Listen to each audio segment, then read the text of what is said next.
this on. Hey, cameraman, what's his name? Barnaby? What? That's not his name. Play the intro. God, you need a haircut.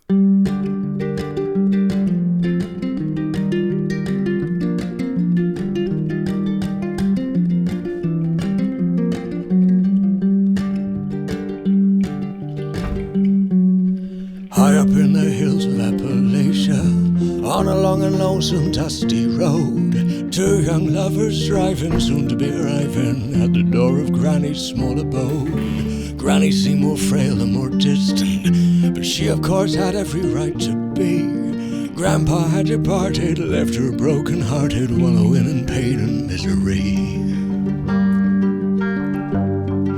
The house too was unusually untidy, with a ropey washing line strung through the hall. Granny once so proper, living like a squatter, smells like she's not showering and all.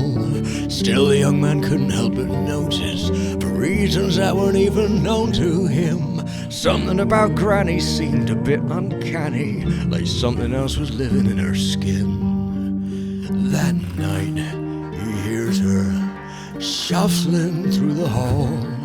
She stops, he's certain she's right outside the door. He twists the doorknob and hopes it's just a dream. He steps outside to realize Granny's nowhere to be seen.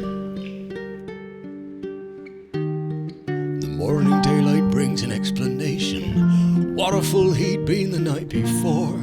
Laundry in the hallway, hanging near the doorway. That's why she'd been shuffling by the door. He laughs and tells a story to his girlfriend, who Granny had sleep in a different room. She smiled but was thinking of dreams where she'd been sinking the plague the poor girl's sleep the whole night through. Granny's mood was sour over breakfast. The young man fetches water from the tap.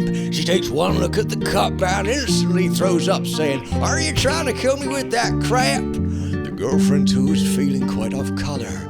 Those awful dreams kept coming every night, and sometimes when she'd wake she would wander to the lake and watch the moonlit ripples glowing bright. And then it hits her, a vision clear as day. She rubs her eyelids, it doesn't go away. A rush of terror slicing through her soul, a narrative so chilling. Listen, this is how it goes. Long ago in this very location, a group of ancient settlers did dwell. There lived a maiden who made a living aiding other women with their reproductive health. From the group there came an accusation from some man that we nowadays call a snitch. This once dejected lover riled many others and named her as their version of a witch. They bound her limbs and took her to the water, and just as they were lowering her in, before she was submerged, she muttered one last curse: "May all the women murder all the men." That evening they had a celebration. They shimmied to the rhythm of the band. On returning from the dance, as if in a kind of trance, every woman slashed the throat of every man.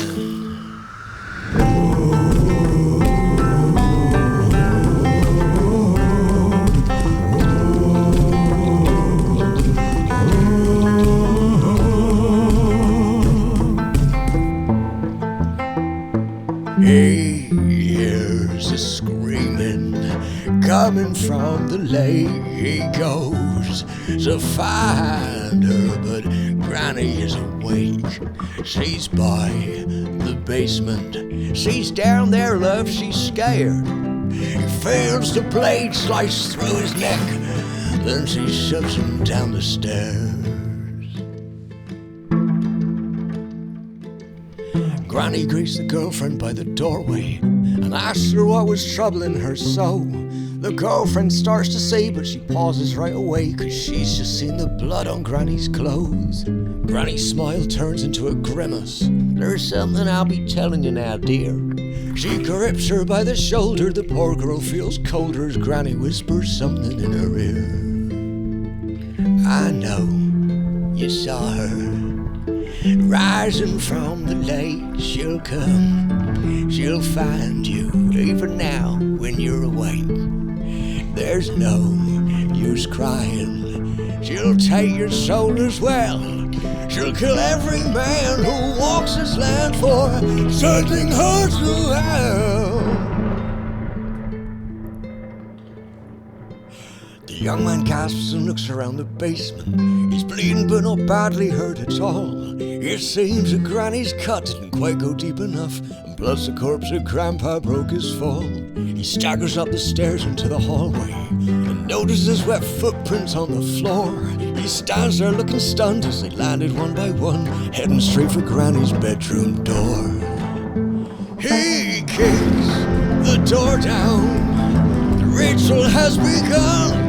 His girl convulsing as Granny shrieks in tongues. He wraps his fingers around his Granny's throat. She flails as he squeezes, but eventually she croaks. The young man rushes over to his girlfriend, whose eyeballs are still rolled back in her head.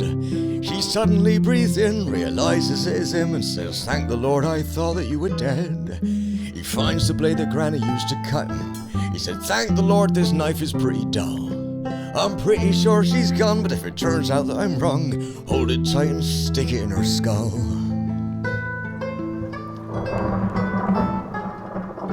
The young man gathers up all their belongings and tells her that it's time for them to go.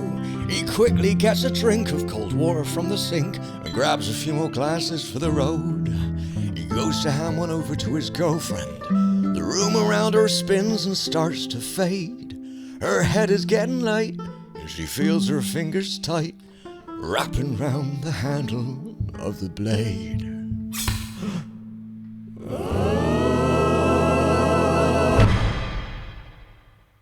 You know, in truth, there's probably nothing to worry about if your grandma starts acting weird. My grandma started getting a bit forgetful in her older age, but I knew that she loved me very... I don't want to go in the box, Grandma! Yeah, real lovely lady. What was I saying? Oh yeah, they might say some funny things sometimes, but let me tell you, when they are gone, you will miss them. If I could have just one more moment with my grandma, what a sense of serenity.